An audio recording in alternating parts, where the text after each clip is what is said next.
Bonjour. Du côté des communications, en janvier-février, depuis le retour des fêtes, on est en pleine préparation du lancement officiel de la saison.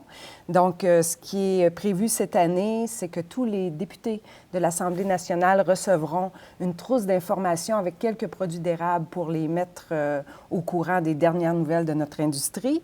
On va faire des relations médias également avec ce dossier de presse qu'on aura préparé.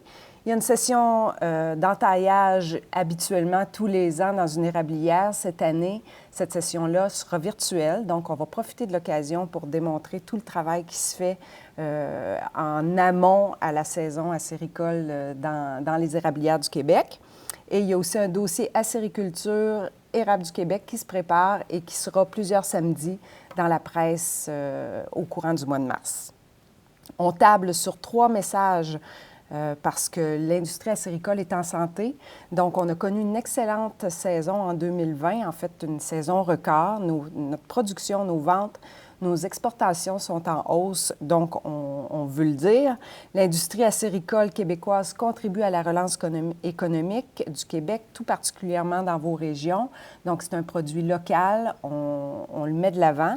Et la marque du Québec, Érable du Québec, est de plus en plus connue. Là, on était 4 millions à le regarder lors du bye-bye. Donc, du côté des communications, c'est important de faire ce maillage-là entre la marque Érable du Québec et les producteurs que vous êtes. On travaille sur le fait qu'on a des bonnes nouvelles à annoncer. On passe maintenant à Érable d'ici. Ça fait aussi partie des activités qu'on aura à promouvoir ce printemps. Vous êtes plus de 600 érablières inscrites maintenant, donc c'est très intéressant d'en faire la promotion auprès du public consommateur. Donc, l'idée avec cette plateforme-là est de faire le lien entre les producteurs et les productrices acéricoles et le grand public. Donc, il y aura de la promotion sur le web à cet effet-là. Encore une fois, si vous n'êtes pas inscrit, que vous vendez des produits directement à l'érablière, n'hésitez pas. Inscrivez-vous sur Érable d'ici, c'est gratuit. Je vous ramène quelques semaines en arrière, tout juste avant les fêtes. Le ministère de la Forêt-Faune Parc a lancé sa stratégie nationale de production du bois. Et les PPAC ont voulu exprimer leur opinion à l'égard de cette stratégie-là qui laisse peu de place à la sériculture pour le moment. Donc, côté communication, on a préparé une lettre d'opinion, un communiqué de presse, on a ciblé différents médias et on a eu de belles retombées juste avant les fêtes. Tout de suite, en revenant, l'intérêt du côté média s'est poursuivi. Donc, c'est certain qu'on va entendre parler d'acériculture en terre publique au courant de l'année 2021. En novembre, maintenant, on vous avait parlé tout juste avant le lancement du nouveau site ppaq.ca. Ça y est, le site est en ligne et c'est toujours une plateforme qu'on utilise pour aller mettre de l'information.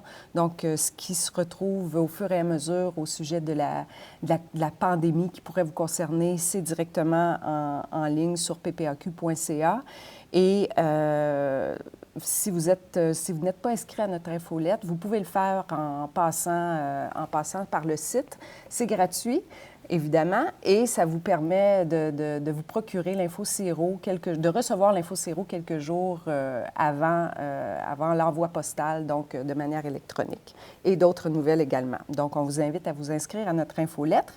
Et toujours sur le site, il y a un accès à la boutique des produits, articles promotionnels des producteurs et productrices acéricoles du Québec et d'Érable du Québec. Il y en a quelques exemples ici. Donc, la chemise en est un autre, bouteilles, tasses, il y a différents articles. Donc, ça peut être intéressant pour vous d'aller y faire un tour. Je vous remercie, je vous souhaite un beau printemps.